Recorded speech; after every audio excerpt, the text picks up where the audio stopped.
Well, hello out there.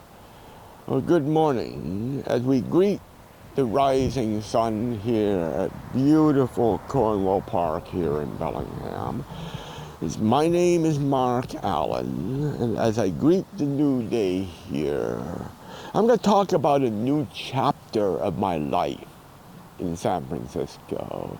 Metropolitan Community Church of San Francisco. And I mentioned Metropolitan Community Church, with a church that welcomes everyone with special ministry for gays and lesbians, started in 1971 by a defrocked Baptist priest who was defrocked because of his being gay.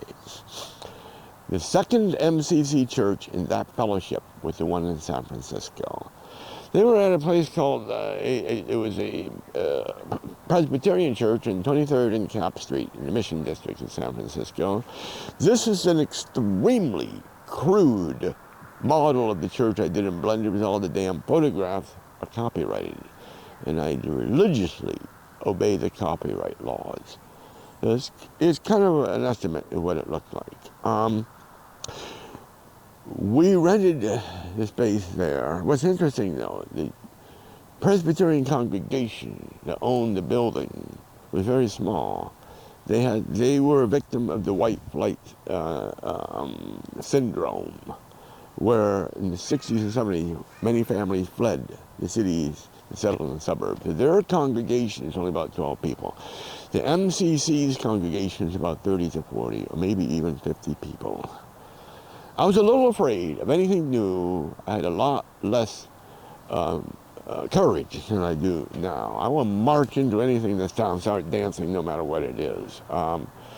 So I walked in. And immediately I was greeted with love and hugs from everyone. I knew that I stepped into a wonderful, loving rainbow. Very eclectic group of people in that congregation. Very, very diverse. Very, very different, but somewhat some the same. In my childhood church at the First Congregational Church in Winchester, Massachusetts. Same type of services, but far more eclectic group of people. Some of them had mental issues. Some of them, had long abusive histories, being thrown out of their home because they were gay, but still very loving. They welcomed me just like that. Now here's an interesting footnote. We had a joint service with the host congregation, with their small congregation, and the two ministers, our minister, Chuck Larson, and their minister, and I don't remember his name. We would, maybe once every few months, we would have a joint service together. And after the joint service, of course, we had a joint coffee hour downstairs in the social hall. I almost noticed right away one man who was a member of the Presbyterian church who always sat off alone, sometimes weeping, sometimes crying. And to this day, I deeply regret not going over there and trying to comfort him. But I was far more shy, very shy. I have Asperger's now. My Asperger's was far worse then. I talked about that earlier. I'm far more courageous now to approach somebody or walk in anywhere and say, "Hello, everyone, I'm Mark Allen." I didn't do that then.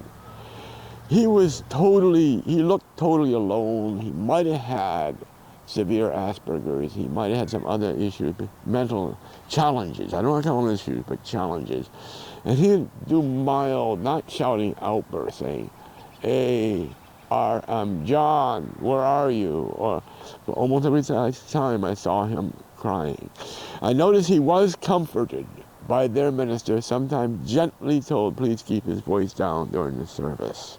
But boy, I am deeply regretting that I have not approached him, put my arms around his shoulder and comforted him. I am vowing right now that when the angels finally tap me on the shoulder and escort me through the veil to the bedchambers of the angels. He's going to be there, and I'll have my opportunity to comfort that man. Well, I've noticed that they had a choir. Ever since I saw the choir at the First Congregational Church in Winchester, Massachusetts, I knew that I wanted to be in a choir. But I was a child, and again, I was too scared. I finally gathered up the courage to walk up that 30-foot aisle in that sanctuary with those wonderful people to try to join that choir. So as I walk up that 30-foot sanctuary, I'm going to get on my bicycle and ride 5 miles through this sanctuary called Bellingham, Washington, to the stage, the amphitheater at our beautiful Boulevard Park, where you're going to see me reenacting my first joining the choir and my first meeting that wonderful man I saw every Sunday at choir off to the left. Tall, distinguished gentleman. He was always kind of a little bit alone from the rest of the choir, but I knew right away I fell in love with him. His name was Arthur Rosenau. And on the stage at Boulevard Park, you can see myself meeting him. So, oh gosh, with all that, with all videos, of course, I need to salute by saying, if you see me singing The Man I Love or riding my bicycle, see me dancing and skipping around the streets here in Bellingham, or dancing in the weight room on the 3rd floor of the YMCA, or the senior center, or a control room. I even danced in a control room. They kind of didn't like that. Or, of course, if you see me anywhere, stop me, and for gosh sakes, ask questions.